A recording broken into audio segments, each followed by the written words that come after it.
In this video, we can learn digital signatures. These are the contents: digital signatures, introduction, properties, requirements, digital signature model, and the two approaches.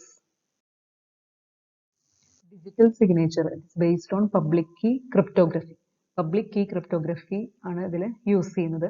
Authentication protects two parties who exchange messages from any third party, but it does not protect the two parties against each other.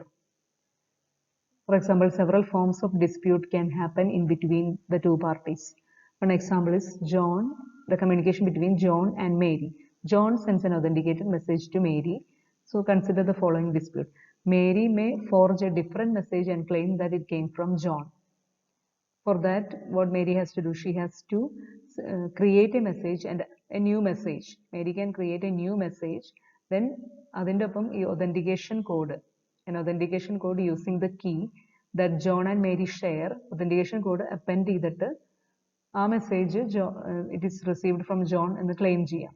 അതുപോലെ തന്നെ John can deny sending the message. John ഒരു message send ചെയ്തിട്ട് ജോണിന് deny ചെയ്യാൻ ഞാൻ send ചെയ്തിട്ടില്ല, because it is possible for Mary to forge a message. അപ്പം അങ്ങനെ പല ഡിസ്പ്യൂട്ടുകളും കമ്മ്യൂണിക്കേറ്റിംഗ് പാർട്ടീസ് തമ്മിൽ പ്രശ്നങ്ങൾ ഉണ്ടാവുകയാണെങ്കിൽ, സെൻഡറും റിസീവറും തമ്മിലുള്ള പ്രശ്നം ഉണ്ടാവുകയാണെങ്കിൽ അതിനെ സോൾവ് ചെയ്യാൻ വേണ്ടിയിട്ടാണ് ഡിജിറ്റൽ സിഗ്നേച്ചർ യൂസ് ചെയ്യുന്നത്. Now, properties of a digital signature. So first, it must verify the author and also the date and time of the signature. It must authenticate the contents at the time of the signature. Then ഒരു third പാർട്ടിക്ക് ഇത് verifiable ആയിരിക്കണം. ഇപ്പോൾ രണ്ടുപേര് തമ്മിൽ dispute ഉണ്ടായ third പാർട്ടിക്ക് verify ചെയ്യാനായിട്ട് പറ്റണം. Requirements for a digital signature. So this must be a bit pattern which depends on the message. മെസ്സേജിനെ ഡിപ്പെൻഡ് ചെയ്യുന്നതായിരിക്കണം ഈ ഡിജിറ്റൽ സിഗ്നേച്ചർ എന്ന് പറയുന്നത്, ആ മെസ്സേജിന്റെ digital signature. Then must use some information unique to the sender to prevent both forgery and denial. For example, സെൻഡറിന്റെ private key തന്നെ use ചെയ്തിട്ട് ഡിജിറ്റൽ സിഗ്നേച്ചർ ക്രിയേറ്റ് ചെയ്യാനായിട്ട് പറ്റും, which is unique to the sender. Then must be relatively easy to produce the digital signature, then easy to recognize and verify the digital signature, computationally infeasible to forge a digital signature. Then must be practical to retain a copy of the digital signature in storage. Digital signature model. Digital signature model, that means public key cryptography. Digital signature provide ചെയ്യാന്ന് പറയുമ്പോൾ private key സെൻഡറിന്റെ private key use ചെയ്ത് encrypt ചെയ്യലാണ് actually ചെയ്യുന്നത്. ഇവിടെ പറയുമ്പോൾ Bob is a sender, Alice is the receiver. Bob message എമ്മിനെ send ചെയ്യുന്നു. സെൻഡ് ചെയ്യുന്നതിന് മുമ്പ് ഈ മെസ്സേജിന്റെ ബോബിന്റെ പ്രൈവറ്റ് കീ യൂസ് ചെയ്തിട്ട് എൻക്രിപ്റ്റ് ചെയ്യുന്നു. അതാണ് digital signature generation algorithm. Encrypt ചെയ്യുമ്പോൾ കിട്ടുന്നതാണ് ബോബ്, അതിനെ പറയുന്നതാണ് ബോബ്സ് സിഗ്നേച്ചർ. ഈ സിഗ്നേച്ചറിനെ മെസ്സേജിന്റെ ഒപ്പം, ഒറിജിനൽ മെസ്സേജിന്റെ ഒപ്പം അപ്പൻഡ് ചെയ്യുന്നു. അപ്പൻഡ് ചെയ്തിട്ടാണ് ആലിസിന് സെൻഡ് ചെയ്യുന്നത്. അപ്പോൾ മെസ്സേജ് വിസിബിൾ, തേർഡ് പാർട്ടിക്കാണെങ്കിലും ട്രാൻസ്മിറ്റ് ചെയ്യുന്ന സമയത്ത് മെസ്സേജ് വിസിബിൾ ആണ്, മെസ്സേജിന്റെ ഒപ്പം സെൻഡറിന്റെ സിഗ്നേച്ചർ ഉണ്ട്. സിഗ്നേച്ചർ എന്ന് പറഞ്ഞു കഴിഞ്ഞാൽ എന്താണ്? Message encrypted with Bob's private key. ബോബിന്റെ പബ്ലിക് കീ യൂസ് ചെയ്തിട്ട് മാത്രമാണ് ഇതിനെ ഡീക്രിപ്റ്റ് ചെയ്യാനായിട്ട് പറ്റുള്ളൂ. അപ്പോൾ അത് ബോബാണ് സെൻഡ് ചെയ്തതെന്നുള്ള അതിനുള്ളൊരു പ്രൂഫാണ് അത് കൊടുക്കുന്നത്. മെസ്സേജ് ആർക്ക് വേണമെങ്കിലും പക്ഷെ കാണാനായിട്ട് പറ്റും. കോൺഫിഡൻഷ്യാലിറ്റി പ്രൊവൈഡ് ചെയ്യുന്നില്ല, ഇത് സിഗ്നേച്ചർ ആണ് പ്രൊവൈഡ് ചെയ്യുന്നത്. ഡിജിറ്റൽ സിഗ്നേച്ചർ എന്ന് പറഞ്ഞു കഴിഞ്ഞാൽ സെൻഡ് ചെയ്ത ആള് ബോബാണെന്ന് എൻഷുർ ചെയ്യുന്നു. കാരണം ബോബിന്റെ പ്രൈവറ്റ് കീ യൂസ് ചെയ്ത് എൻക്രിപ്റ്റ് ചെയ്തത് ബോബിന്റെ പബ്ലിക് കീ യൂസ് ചെയ്തിട്ട് തന്നെയാണ് ഡീക്രിപ്റ്റ് ചെയ്യാനായിട്ട് പറ്റുള്ളൂ. ഇവിടെ റിസീവർ സൈഡിൽ ഡിജിറ്റൽ സിഗ്നേച്ചർ വെരിഫിക്കേഷൻ നൽകുന്നു. ഡിജിറ്റൽ റിസീവറിന് മെസ്സേജ് കിട്ടുന്നുണ്ട്, അതുപോലെ എസ് എന്ന് പറഞ്ഞ സിഗ്നേച്ചർ കിട്ടുന്നുണ്ട്. സിഗ്നേച്ചർ ബോബിന്റെ പബ്ലിക് കീ യൂസ് ചെയ്തിട്ട് അതിനെ ഡീക്രിപ്റ്റ് ചെയ്യുന്നു. ഡീക്രിപ്റ്റ് ചെയ്യുമ്പോൾ മെസ്സേജ് കിട്ടുന്നു. അപ്പോൾ അത് വെരിഫൈ ചെയ്യും. അപ്പോൾ വെരിഫിക്കേഷൻ അൽഗോരിതമാണ് ഇവിടെ പറയുന്നത്. അപ്പോൾ ആക്ച്വലി സംഭവിക്കുന്ന മെസ്സേജിനെ ജസ്റ്റ് പ്രൈവറ്റ് കീ യൂസ് ചെയ്ത് എൻക്രിപ്റ്റ് ചെയ്തിട്ട് ആ എൻക്രിപ്റ്റഡ് ഇതിനെയാണ് എന്ത് പറയുന്നത്? ഡിജിറ്റൽ സിഗ്നേച്ചർ എന്ന് പറയുന്നത്. ദെൻ പബ്ലിക് കീ യൂസ് ചെയ്തിട്ട് മാത്രം, ബോബിന്റെ പബ്ലിക് കീ യൂസ് ചെയ്തിട്ട് മാത്രമാണ് അതിനെ ഡീക്രിപ്റ്റ് ചെയ്യാനായിട്ട് പറ്റുന്നുള്ളൂ. ഡിജിറ്റൽ സിഗ്നേച്ചറിന്റെ അനദർ മോഡലാണ് നെക്സ്റ്റ് ഇവിടെ പറയുന്നത്. അപ്പോൾ ഇവിടെ ബോബ് മെസ്സേജ് സെൻഡ് ചെയ്യുമ്പോൾ അതിൻ്റെ ഒരു ഹാഷ് ഫംഗ്ഷൻ ഉപയോഗിച്ച് ഹാഷ് വാല്യൂ കാൽക്കുലേറ്റ് ചെയ്യുന്നു. ഇവിടെ ഹാഷ് വാല്യൂനെയാണ് പ്രൈവറ്റ് കീ യൂസ് ചെയ്തിട്ട് എൻക്രിപ്റ്റ് ചെയ്യുന്നത്. അപ്പോൾ hash value, encrypted hash value acts as the signature. Private key use ചെയ്യുമ്പോഴൊക്കെ അത് signature ആണ് provide ചെയ്യുന്നത്. Private key because unique to Bob and nobody else knows it.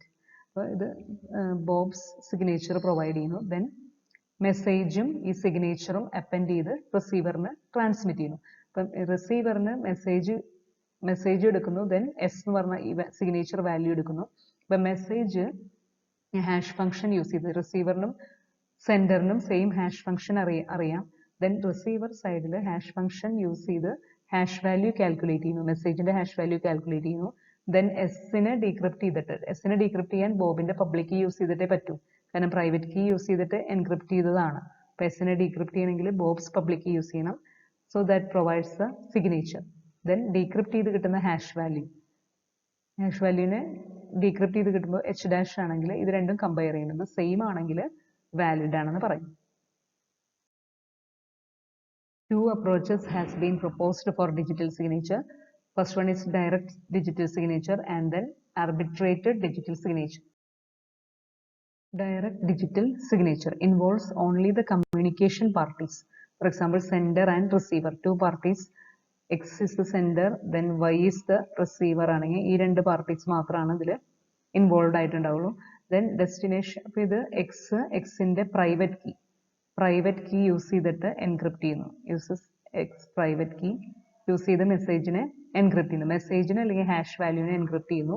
Then Y ഈ encrypted message അതിനെയാണ് signature എന്ന് പറയുന്നത്. Encrypted മെസ്സേജിനെ signature എന്ന് പറയുന്നു, ഓർ എൻക്രിപ്റ്റഡ് ഹാഷ് വാല്യൂവിനെ സിഗ്നേച്ചർ ആയിട്ട് എടുക്കുന്നു. ദെൻ വൈ എന്ന് പറയുന്നത് public key of X use ചെയ്തിട്ട് അതിനെ ഡീക്രിപ്റ്റ് ചെയ്യുന്നു. എക്സിന്റെ പ്രൈവറ്റ് കീ യൂസ് ചെയ്ത് എൻക്രിപ്റ്റ് ചെയ്തതിനെ എക്സിന്റെ പബ്ലിക് കീ യൂസ് ചെയ്തിട്ടാണ് ഡീക്രിപ്റ്റ് ചെയ്യാൻ പറ്റുള്ളൂ. അങ്ങനെയാണ് അത് ഒരു സിഗ്നേച്ചർ ആയിട്ട് പ്രൊവൈഡ് ചെയ്യുന്നത്. ഇനി ഇതിന് മെസ്സേജിന്റെ ഒപ്പം സിഗ്നേച്ചറിനെ അപ്പൻഡ് ചെയ്തിട്ടാണ് ഇതിൽ സെൻഡ് ചെയ്യുന്നത്. Message is appended with signature, append ചെയ്തിട്ടാണ് സെൻഡ് ചെയ്യുന്നത്. ദെൻ ഈ കോൺഫിഡൻഷ്യാലിറ്റി കൂടി പ്രൊവൈഡ് ചെയ്യണമെങ്കിൽ ഇതിനെ ഒന്ന് എൻക്രിപ്റ്റ് ചെയ്തിട്ട് സെൻഡ് ചെയ്താൽ കോൺഫിഡൻഷ്യാലിറ്റി കൂടി പ്രൊവൈഡ് ചെയ്യാനായിട്ട് പറ്റും. Drawback of direct digital signature. ഈ ഡയറക്റ്റ് സിഗ്നേച്ചർ നമ്മൾ രണ്ട് പാർട്ടീസ് മാത്രമാണ് അതിൽ ഇൻവോൾവ് ആയിട്ടുള്ളൂ. അപ്പോൾ സെൻഡറിന്റെ പ്രൈവറ്റ് കീനെ അത് ഡിപ്പെൻഡ് ചെയ്യും. ഡിജിറ്റൽ സിഗ്നേച്ചർ ക്രിയേറ്റ് ചെയ്യുന്നത് സെൻഡറിന്റെ പ്രൈവറ്റ് കീ യൂസ് ചെയ്തിട്ടാണ്. അപ്പോൾ സെൻഡറിന്റെ പ്രൈവറ്റ് കീനെ അത് ഡിപ്പെൻഡ് ചെയ്യും. If the sender wishes to deny sending a particular message, sender can claim the private key was stolen and someone else has taken his signature. Okay, then to avoid this, ഇത് avoid ചെയ്യാൻ വേണ്ടിയിട്ട് ഓരോ മെസ്സേജിൻ്റെ ഒപ്പം time stamp keep ചെയ്യാം. ഈ time stamp keep ചെയ്താലും another threat വരുന്നത് private key is actually stolen from X. സെൻഡറിൽ നിന്ന് വേറൊരാൾ സ്റ്റോളൻ ചെയ്തു. Then at time T opponent can send a message signed with X signature. എക്സിന്റെ പ്രൈവറ്റ് കീ അയാൾക്ക് കിട്ടി കഴിഞ്ഞാൽ അയാൾക്ക് ആ പ്രൈവറ്റ് കീ യൂസ് ചെയ്ത് എൻക്രിപ്റ്റ് ചെയ്ത് സിഗ്നേച്ചർ പ്രൊവൈഡ് ചെയ്യാൻ പറ്റും. ദെൻ ഒരു ടൈം സ്റ്റാമ്പും അതിൻ്റെ ഒപ്പം ആഡ് ചെയ്യാനായിട്ട് പറ്റും. ദെൻ അയാൾക്ക് സെൻഡ് ചെയ്യാൻ പറ്റും. അപ്പോൾ ഇതാണ് ഇതിൻ്റെ ഒരു ഡ്രോബാക്ക് വരുന്നത് direct digital signature. Arbitrated digital സിഗ്നേച്ചറിൽ എക്സിനും വൈക്കും ഇൻ ബിറ്റ്വീൻ ആയിട്ട് ഒരു തേർഡ് പാർട്ടി വെരിഫിക്കേഷന് വേണ്ടി ഉണ്ടായിരിക്കും. ഇപ്പോൾ for example X is the sender and Y is the receiver. ഒരു ആർബിട്രേറ്റർ മോണിറ്റർ ചെയ്യാനായിട്ടുണ്ടായിരിക്കും, monitoring and verification. So every signed message from X sender X to a receiver Y first go to the arbitrator. Then arbitrator ആണ് Yക്ക് X ന്ന് Aയിലേക്ക് പോകുന്നു, arbitrator ആണ് അതിനെ verify ചെയ്തിട്ട് Yക്ക് send ചെയ്യുന്നത്. X to A and A to Y. Every signed message from a sender X to a receiver Y goes first to an arbitrator A who sees the message and its signature to a number of tests to check its origin and contents. Message is then dated, timestamp and sent to Y with an indication that it has been verified to the satisfaction of the arbiter. The presence of A arbiter solves the problem faced by direct digital schemes that X might disown the message. So this arbitrated digital signatures are of three types. So in the first type it is conventional encryption, and the arbiter sees the message. In second case, again conventional encryption, arbiter does not see the message. Then public key encryption, arbiter does not see the message. So first case we can see arbiter sees the message. So X is the sender and Y recipient. A is the arbiter, M is the message, T is its timestamp. So X is sending to A. Instead of sending directly to Y, X is sending to A. X send ചെയ്യുമ്പോൾ ഈ message original മെസ്സേജിനെ encrypt ചെയ്യാതെ തന്നെ message ആയിട്ട് send ചെയ്യുന്നു. It is appended with hash value of the message. Hash value of the message ഈ സെൻഡറിന്റെ I D ആയിട്ട് അപ്പൻഡ് ചെയ്യുന്നു. സെൻഡറിന്റെ ഒരു യുണീക്ക് ഐ ഡി ഉണ്ടായിരിക്കും, അതുമായിട്ട് ഹാഷ് വാല്യൂവിനെ അപ്പൻഡ് ചെയ്യുന്നു. ദെൻ ഇതിനെ together encrypted with KXA. KXA എന്ന് പറയുമ്പോൾ shared key between, this is the key shared between X and A. എക്സും എയും ഷെയർ ചെയ്യുന്ന ഒരു കീ ആണിത്. അത് വെച്ച് എൻക്രിപ്റ്റ് ചെയ്യുന്നു. അപ്പോൾ എ റിസീവർ എ ആർബിറ്റർ ചെയ്യുന്നത്, ആർബിറ്റർ ഇതിനെ ഈ KXA വെച്ചിട്ട് തന്നെ ഇത് ഷെയർഡ് കീ ആണ്, അത് വെച്ച് ഡീക്രിപ്റ്റ് ചെയ്യുമ്പോൾ ഹാഷ് വാല്യൂ കിട്ടും, IDX കിട്ടും, മെസ്സേജ് കിട്ടും. ആർബിറ്ററിന് ഈ കേസിൽ മെസ്സേജ് കാണാനായിട്ട് പറ്റും, മെസ്സേജ് കാണാൻ പറ്റും. ദെൻ ആർബിറ്റർ അതിന്റെ ഹാഷ് വാല്യൂ കാൽക്കുലേറ്റ് ചെയ്തിട്ട് റിസീവ് ചെയ്ത ഹാഷ് വാല്യൂയും കാൽക്കുലേറ്റഡ് ഹാഷ് വാല്യൂ സെയിം ആണോ നോക്കും. അങ്ങനെ ആർബിറ്ററിന് ഇത് എക്സ് ആണ് സെൻഡ് ചെയ്തതെന്ന് എൻഷുർ ചെയ്യാനായിട്ട് പറ്റും. ദെൻ ആർബിറ്റർ ഈ മെസ്സേജിനെ ഒരു ടൈം സ്റ്റാമ്പും കൂടി ഇതിനകത്ത് ഇൻക്ലൂഡ് ചെയ്ത് ആർബിറ്ററും വൈയും ഷെയർ ചെയ്യുന്ന ഒരു കീ വെച്ചിട്ട് എൻക്രിപ്റ്റ് ചെയ്തിട്ട് വൈക്ക് സെൻഡ് ചെയ്യും. അതാണ് ഒരു മെത്തേഡ് എന്ന് പറയുന്നത്. ഈ മെത്തേഡിനകത്ത് arbiter sees the message and it uses conventional encryption. So second method conventional encryption തന്നെയാണ്, അതായത് സിമെട്രിക് എൻക്രിപ്ഷൻ ആണ് യൂസ് ചെയ്യുന്നത്. ഷെയർഡ് കീ ആയിരിക്കും അതിൽ യൂസ് ചെയ്യുന്നത്. Arbiter does not see the message, മെസ്സേജിനെ എൻക്രിപ്റ്റ് ചെയ്തിട്ടായിരിക്കും. ഇപ്പൊ എക്സ് അഗെയിൻ സെൻഡർ ആർബിറ്ററിന് സെൻഡ് ചെയ്യുന്നത് എങ്ങനെയാണ്? സെൻഡറിന്റെ unique IDX, then it is appended with മെസ്സേജിനെ എങ്ങനെയാണ് എൻക്രിപ്റ്റ് KXY എന്ന് പറയുന്നത് the key which is shared between X and Y. സെൻഡറും റിസീവറും ഷെയർ ചെയ്യുന്ന കീ ആണിത്. ഇത് വെച്ച് അത് അപ്പോൾ ആ കീ ആർബിറ്ററിന് അവൈലബിൾ ആയിരിക്കില്ല. അപ്പൊ അത് വെച്ചിട്ട് എൻക്രിപ്റ്റ് ചെയ്തിട്ടാണ് ആർബിറ്ററിന് എക്സ് സെൻഡ് ചെയ്യുന്നത്. ദെൻ അതിൻ്റെ ഒപ്പം അപ്പൻഡ് ചെയ്തിരിക്കുന്നത് ഈ KXA എന്ന് പറയുന്നത് എക്സും ആർബിറ്ററും ഷെയർ ചെയ്യുന്ന കീയാണ് KXA. ദെൻ എൻക്രിപ്റ്റ് ചെയ്തിരിക്കുന്നത് KXA വെച്ച് എൻക്രിപ്റ്റ് ചെയ്തിരിക്കുന്നത് sender's ID, then hash value of the encrypted മെസ്സേജിന്റെ ഹാഷ് വാല്യൂ. ഇപ്പോൾ KXA is a key shared between X and arbiter. ഇപ്പോൾ ആർബിറ്ററിന് ഇത് ഈ കീ വെച്ചിട്ട് ഡീക്രിപ്റ്റ് ചെയ്യാൻ പറ്റും. ഡീക്രിപ്റ്റ് ചെയ്യുമ്പോൾ ആർബിറ്ററിന് കിട്ടുന്നത് സെൻഡറിന്റെ ID കിട്ടും, then hash value of the encrypted message, hash value of the message അല്ല എൻക്രിപ്റ്റഡ് മെസ്സേജ് ആണ് കിട്ടുന്നത്. അപ്പോൾ hash value of the encrypted മെസ്സേജും IDX ആണ് ഇതിന് കിട്ടുന്നത്. അപ്പോൾ ഇത് ആർബിറ്റർ വെരിഫൈ ചെയ്യും. ദെൻ ആർബിറ്റർ ഈ സെയിം മെസ്സേജിനെ വൈക്ക് സെൻഡ് ചെയ്യും. വൈയും ആർബിറ്ററും ഒരു കീ ഷെയർ ചെയ്യുന്നുണ്ട്, ഈ KAY. അത് വെച്ച് എൻക്രിപ്റ്റ് ചെയ്ത് ടൈം സ്റ്റാമ്പും കൂടി ഇൻക്ലൂഡ് ചെയ്ത് അങ്ങനെ അത് വൈക്ക് സെൻഡ് ചെയ്യും. The third case, public key encryption, arbiter does not see message. ഇതിൽ പബ്ലിക് കീ ആണ്. പബ്ലിക് കീ എൻക്രിപ്ഷൻ എന്ന് പറയുമ്പോൾ private key and public key use ചെയ്യും, രണ്ട് കീസ് യൂസ് ചെയ്യും. അപ്പോൾ X sending a message to arbiter A.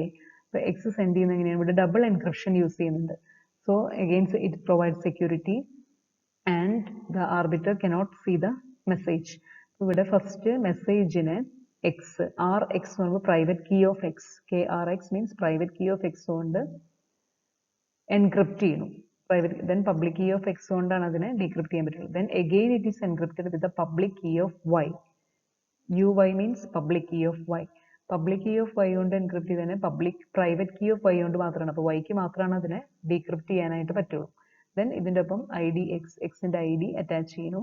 Then ഇതിനെല്ലാത്തിനും together ആയിട്ട് എക്സിന്റെ പ്രൈവറ്റ് കീ കൊണ്ട് എൻക്രിപ്റ്റ് ചെയ്തിരിക്കുന്നു. സെൻഡേഴ്സ് പ്രൈവറ്റ് കീ കൊണ്ട് എൻക്രിപ്റ്റ് ചെയ്തു. അപ്പോൾ സെൻഡറിന്റെ പബ്ലിക് കീ കൊണ്ട് ഇതിനെ ഡീക്രിപ്റ്റ് ചെയ്താൽ ഈ വാല്യൂസ് കാണാൻ പറ്റും, IDXും ദെൻ എൻക്രിപ്റ്റഡ് ആയിട്ടുള്ള ഈ മെസ്സേജ് ഇതും കാണാനായിട്ട് പറ്റും. ദെൻ IDXന്റെ ഒപ്പം ഇത് അപ്പൻഡ് ചെയ്ത് വിടുന്നു. ദെൻ ആർബിറ്റർ ഈ ID വെരിഫൈ ചെയ്തിട്ട് വൈക്ക് ഇതിൻ്റെ ഒപ്പം ടൈം സ്റ്റാമ്പ് കൂടി ആഡ് ചെയ്തിട്ട് വൈക്ക് സെൻഡ് ചെയ്യും. ഇതാണ് 3 methods. 2 uses conventional or symmetric encryption and the third one uses public key encryption.